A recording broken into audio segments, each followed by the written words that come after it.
الشكر لله، ثم للناس اللي حضروا والناس اللي قاعد يدعموني وإيمانهم فيني خلاني أوصل مراحل زي ما أنت شايف اليوم. الشيء الثاني إيمان المسؤولين في المواهب الوطنية عندنا في السعودية، هذا شيء يعني احنا يعني نشكرهم عليه، وناس كثير حاسديننا يعني على هذا الشيء يعني.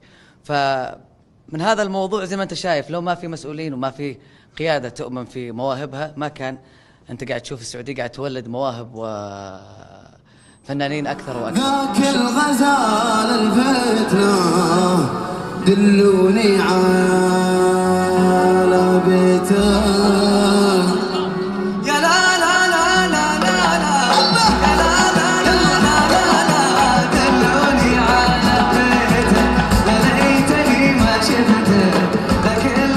واخيرا وليس اخرا اكيد مشمارك طبعا على هذا التنظيم الاسطوري الرائع الغير مستغرب، يعني انا ولدهم ودائما يعني صرت ادل حتى في المكان حافظ المسرح يعني.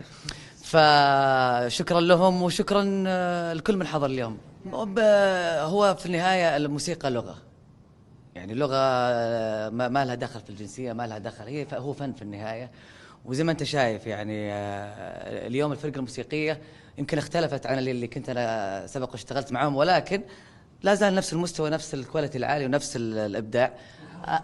طبعا اكيد. الشيء الثاني، انا ما ودي يركزون العالم على عايض، انا ودي يركزون العايض على ايش قاعد يقدم عايض، هذا اللي اهم انا بالنسبه لي، وهذا اللي انا قاعد اشتغله يعني. الحمد لله اللي وصلت الان زي ما قلت لك بفضل الله ثم بفضل الجمهور.